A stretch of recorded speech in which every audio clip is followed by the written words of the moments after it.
All right. Well, welcome everybody to another LinkedIn Live podcast here from Capital Tech. I'm Brad Sims. I'm the president of Capital Technology University. And today we have André Mendes. He is the chief information officer at the U.S. Department of Commerce, and he's also chair of the board of trustees for Capital Technology University. So we're very happy to have him here today as well. And before we start, real quick, just wanted to highlight Capital Tech has a long history. It started in Washington, D.C. in 1927 by a Navy vet who retired and wanted to teach other people how to build radios. And over the years, Capital Tech moved north to Laurel, Maryland, where we sit today. So Mr. Mendes is obviously close in location that he participates with our board of trustees on a regular basis here at Capital Tech. But welcome, and let's start off by just letting everybody know kind of about your history. How did you end up becoming the chief information officer at the Department of Commerce? Very good. Well, it's a long history. I'll take it way back, but make it short, despite that it covers a long period of time. So I immigrated to the United States in 1979 from my native Portugal, and so I've been here for about 44 years. And throughout that time, I have had the good fortune of learning a lot and then moving from job to job. From being a dishwasher as my first job, waiting tables, doing construction, you name it.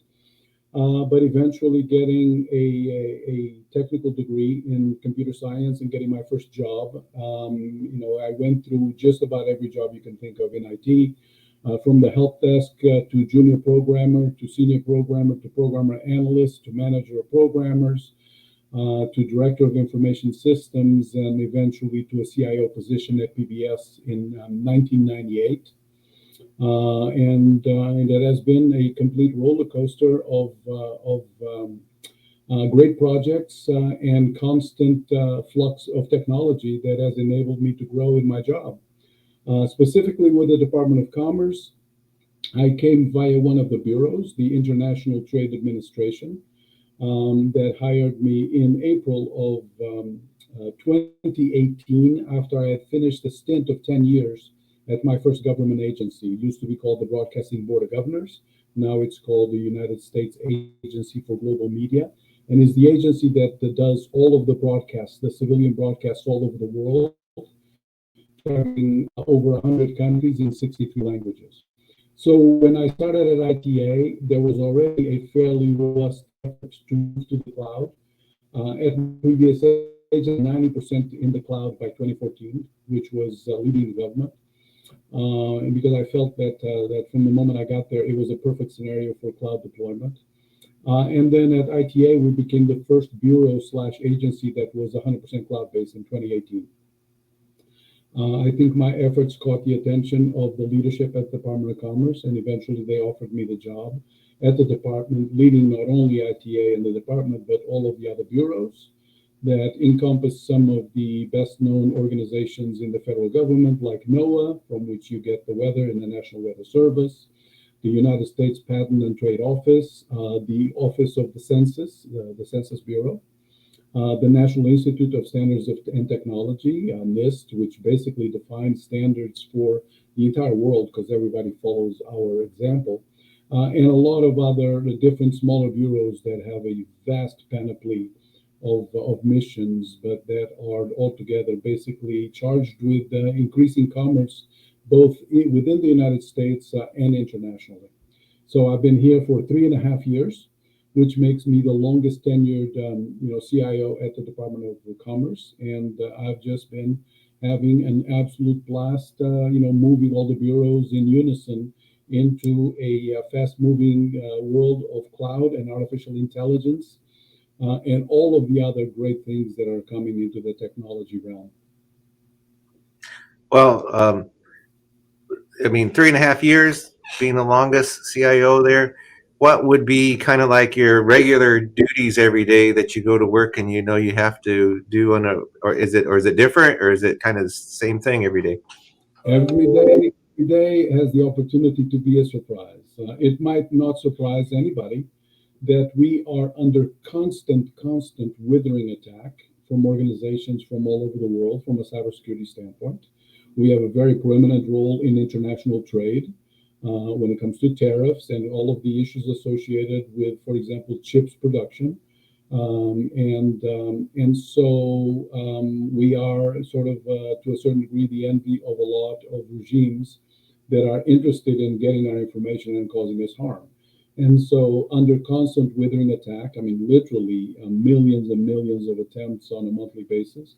And so, every day can be quite interesting. But there's also other other more leisurely activities like dealing with the budget and preparing budgets for both the current year and the next year. Altogether, the IT budget at the Department of Commerce is approximately $3.8 billion. So it's very significant.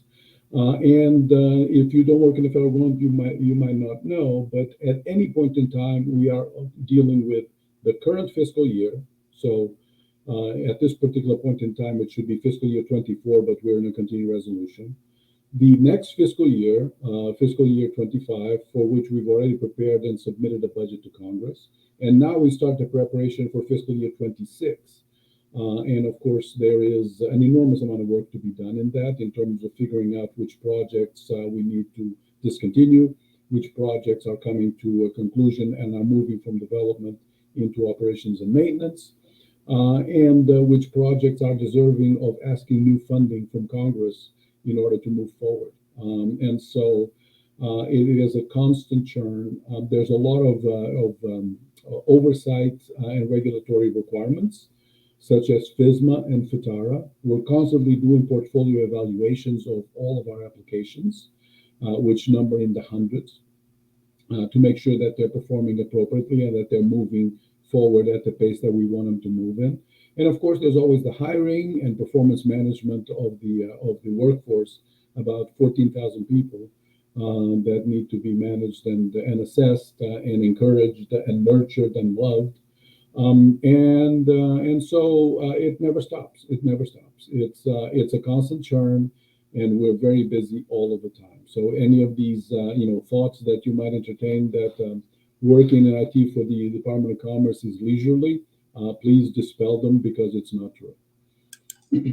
Well, then that leads into what does it take to work for you at the Department of Commerce? What kind of employees are you looking for? What kind of experience or background, or who can apply there? That, I mean, I would imagine you have a few job openings as well.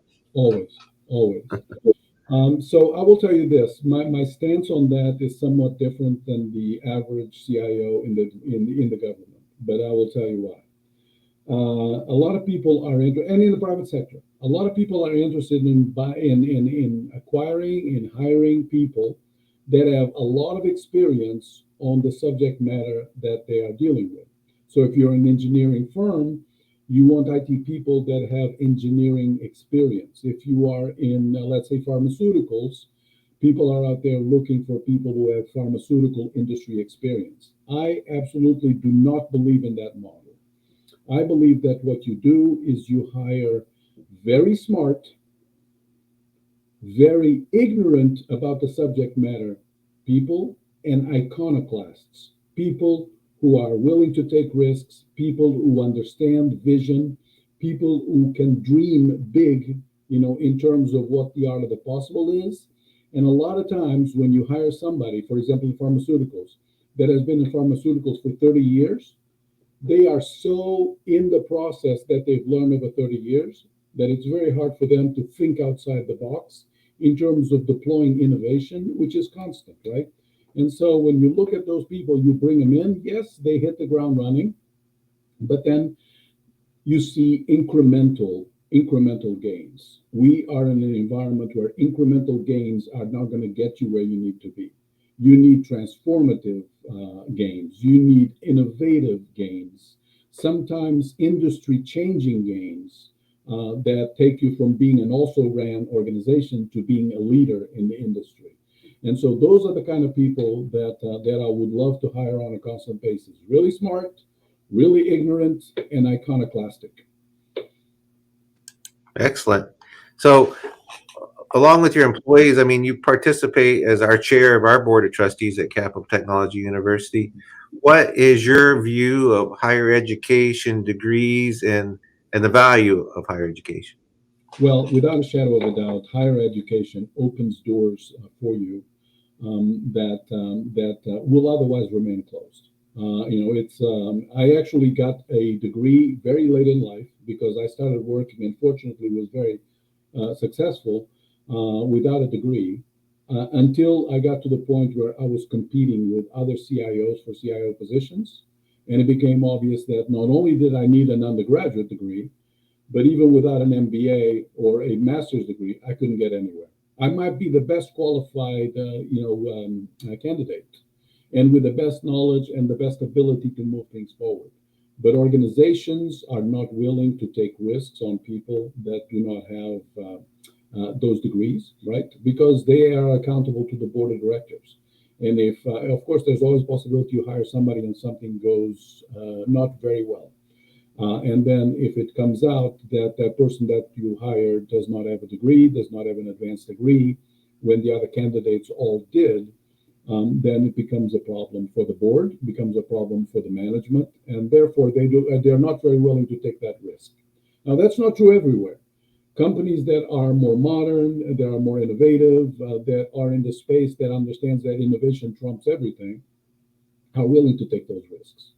But we also know that the overwhelming majority of companies do not operate that way. So a degree is something that is absolutely important, and advanced degrees are extremely important because they're differentiators from the rest. Now, if you think that you're going to get a degree because you're going to learn something and that will serve you well for the rest of your life, then you're sadly mistaken. You earn a degree because you want the credentials, but life is a degree on a constant basis. So once you have those credentials, you cannot stop. You cannot stand on your laurels of your master's degree. You have to constantly learn because the world changes so fast, especially in technology, that 5 years from now, what you've learned in that degree is not necessarily relevant, except that you learned how to learn. You learned how to synthesize information. You learn how to be succinct. You learn how to do research, and those are the things that are going to propel you forward. Let me give you an example. ChatGPT entered into the fray less than a year ago. It was not generative AI was not part of anybody's strategic plan a year ago. Today is part of everybody's strategic plan going forward, period. It has to be, right? And guess what? It's going to be replaced by another thing.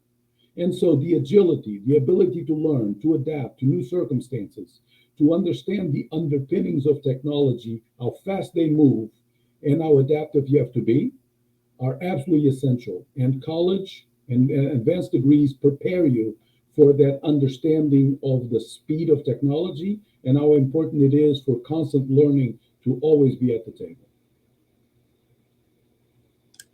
Yeah, it's amazing. I mean, even if we scale it on time, right? What has occurred not only between 19 01 to 1999 to even what's occurred between 2000, where we were afraid that what was going to happen overnight in 1999 that never happened, right, to now. It's just amazing. So the technology, as you said, it just is. You have to be able to adapt mostly. And And quite honestly, Brad, it's one of the reasons why I was attracted by Capital Technology University and why I think it's such an important resource. A lot of universities and colleges of higher education have a curriculum that, although it's changing faster than it ever did, is still relatively staid. At Capital Technology, what I found is that we are constantly introducing new fields of study with new specializations that are exactly what the marketplace needs and that you don't find anywhere else. And that to me is, prima facie evidence that that type of strategy really pays off for our students because they can come to the table with a degree in something that absolutely resonates with the hiring managers because it is very, very coincidental and overlaps with the latest and greatest technologies that are out there and that people want to leverage. right? And so that's the reasons why we don't have, managers of information systems anymore, right? We have CIOs, and why we have now all kinds of expertise in human engineering, in the merger between the life sciences and information technology. For example, IT in pharmaceuticals, IT in the biological realms, artificial intelligence, propulsion systems, aeronautics, satellites, you name it, rocketry, because that is the way that the world is going. And so the old degrees from 15 years ago are not nearly as relevant unless you kept learning and learning and learning in your daily work and your daily life to supplement what you've learned. Oh, I couldn't agree more. One thing that I'm proud that we did at Capital Tech, starting back in 2017, was addressing critical infrastructure issues. And the way that I viewed it was, obviously, maybe it wasn't from an IT perspective. I was viewing it from industrial facility perspective of an attack on your industrial control systems, operational technology, which I think is a much bigger risk because of the cascading effect that if a foreign government can take out, it could be wastewater treatment facilities, it could be refineries, it could be manufacturing through an attack like that. The cascading effects down the line that affects every American in multiple segments is tremendous. And it's just an unseen thing that most people in the general population don't see, something like an industrial control system and an operational technology attack through cyber from somebody who doesn't have to physically be here because, you know, 30, 40 years ago, we worried about physical attacks where somebody would throw something that could be explosive in one of these facilities. Not anymore. So I'm proud that, we were addressing issues like that back in 2017 before what we see on a current news is out there, that something simple like Colonial Pipeline, but that's not exactly an ICS attack, but it's still in the vein of where we could have dangerous effects of cascading effects to affect all of our lives, right? Absolutely, absolutely. SCADA systems, as they are called, right, Mhm. are absolutely important to the maintenance of our lifestyle. And so they are prime targets. And historically, they have not been as well protected Right. because they were not as automated as they are. But nowadays, with intelligent grids, with a desire to optimize distribution, you have to have that level of control that can only be brought about by information technology systems. And so there are those vulnerabilities that absolutely must be addressed, and that you cannot ignore. So that is a huge area right now for the federal government, as you can imagine, because it's extremely dangerous. And on the other side of the equation, we also leverage it ourselves, right? You might have heard of a little episode called Stuxnet back in the early part of the century, where we were able to infiltrate systems that were actually completely disconnected from the internet. They were air gapped, but nevertheless relied on computers and programming inside of centrifuges at an Iranian, nuclear material refinement. And we were able to get into those systems. And when I say we, it's the royal we. It's people outside of that realm, and effectively make the centrifuges spin at a higher speed than it was supposed to spin, and destroy their mechanisms, while the displays in the front that are controlled by computers show the usual RPM that you would expect in normal operations. So, but it is a war, and make no mistake, cyber security is today a war with a battlefield that is in the virtual realm, and that evolves very, very rapidly. Exactly. Well, we have a few questions. I'm gonna pull them up so we can take a look at those. Sounds Let me good. get I over hope here. you answer them. All right. Let's see. First one is from our own graduate, Dr. Mora. He was wondering, number one, how is the 1 billion state and local cybersecurity grant program coming along? And part two, what's next with NIST and CISA?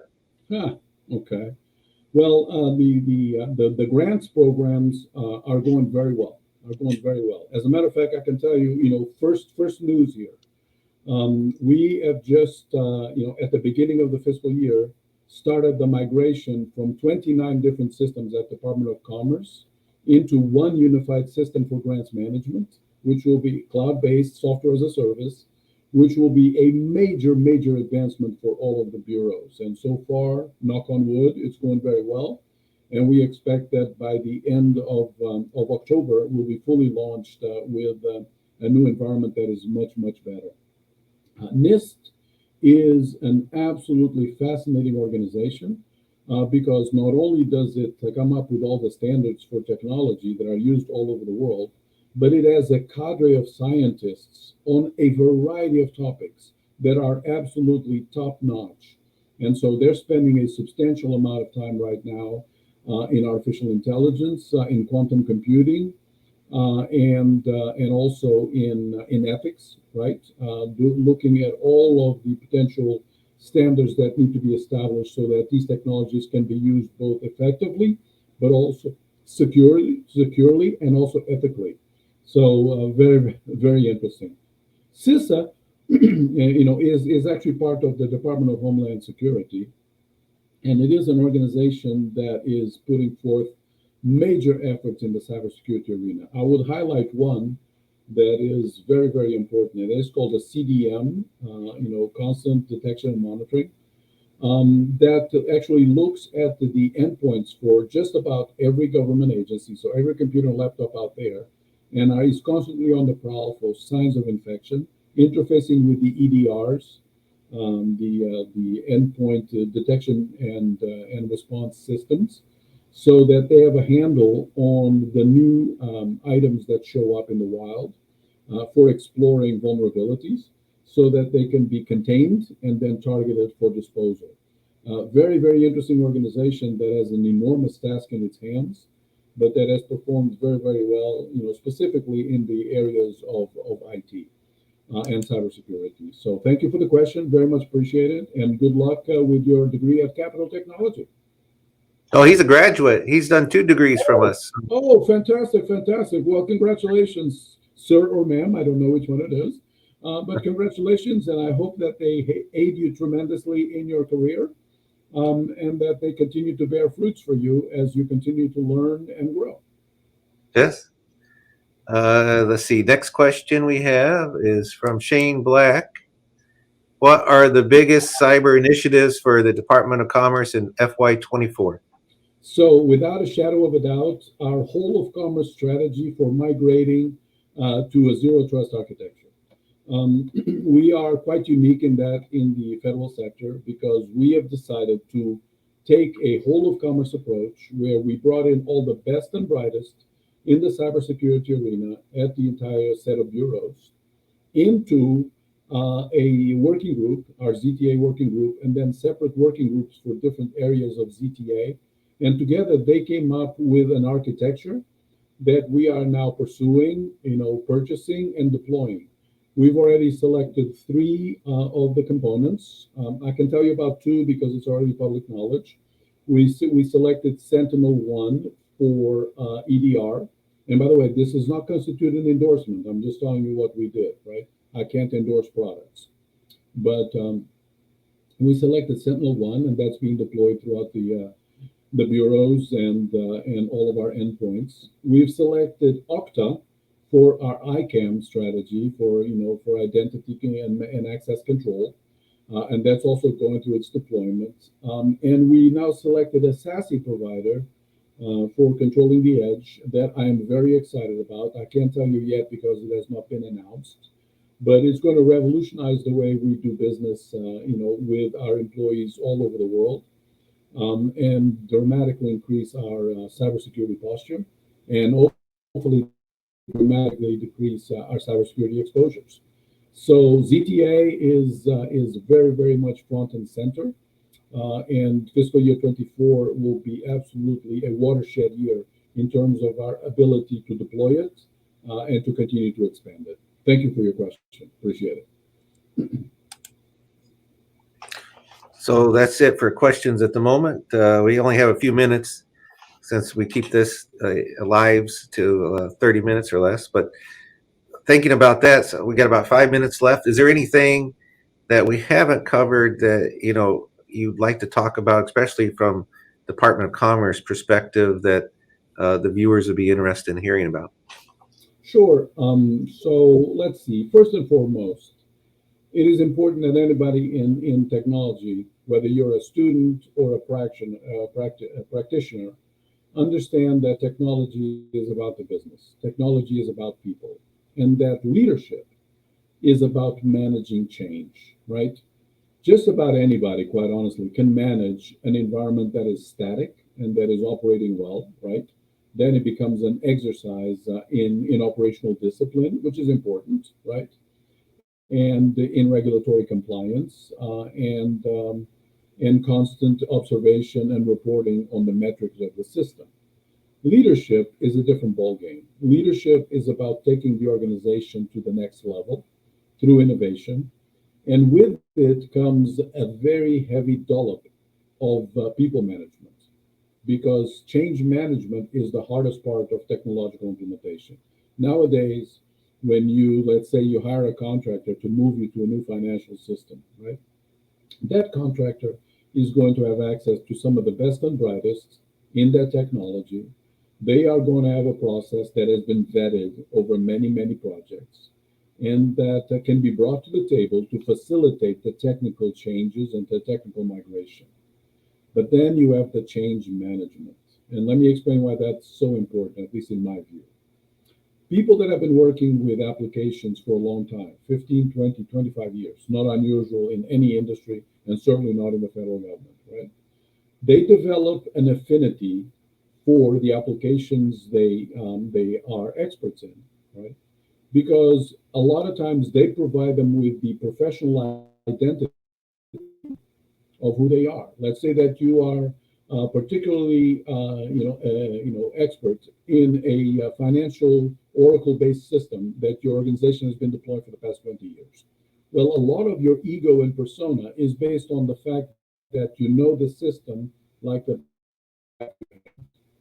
that you can answer questions, from people that are not as versed as you, that you can solve problems by understanding potential workarounds because you have an in-depth knowledge of data structures, processes, and workflows. And so it becomes very much a part of your identity that you're an expert in this system. All of a sudden, out comes the CIO or IT and the leadership and say, we're going to migrate to a new system that's going to be cloud-based, software as a service, and we're going to do that in the next 18 months. And you think to yourself, oh my goodness, I'm going to have to learn something new. And so, it's normal. Fears about change come to the table. And you're afraid that your expertise that was so valuable and such an integral part of you, all of a sudden it becomes less useful after the migration is completed. And you have to learn the new system along with everybody else. So you go from being an expert to being a novice. And a lot of people have very hard time with that, right? And so nurturing those people alone and understand that in a way they are grieving the old application, right? And when you're grieving, you go through the 5 stages of grief, right? Including denial at first. Oh, this will never happen. And then, anger and depression and negotiation and final acceptance. You need to understand these levels through which people go, these phases through which people go, so that you can help them cope with it with human understanding, with human empathy, and with a knowledge of anthropology that the changes that they're going through are very real. They're not in their head. And it's not that they're just risk averse, is that there is a fundamental change in the way that they perceive themselves at work and are going to do so in the future.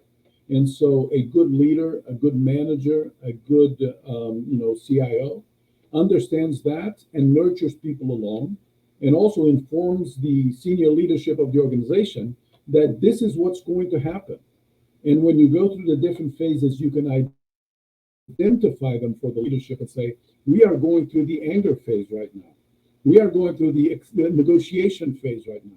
We are going through the acceptance phase right now, so that they understand, for example, when they get complaints, the motivation for the individuals that are complaining, the reason behind it from a psychological standpoint, and they can help you navigate those shoals with them and at the end of the day, bring everybody safely onto the shore and start to enjoy the new system and reach new levels of functionality.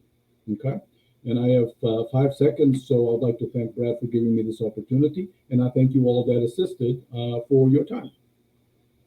Well, I just want to bring up one comment that just came in. I think you'll find interesting, and then we'll end the show. So, Mr. Carlos Sanchez, so he's at the NIH, said they adopted Sentinel-1 and they'd like to trade notes with you. So, I would say that Carlos, if you reach out to either me or Andre via LinkedIn, we will get you his email so you can connect with him. Absolutely. My background is biology and genetics, so NIH is right up my alley. So let's talk. There you go. Well, I'd like to thank everybody for attending our Capital Tech LinkedIn Live, and take care, and we'll see you on the other side. Thank you. Thank you, Brad. Take care, everybody.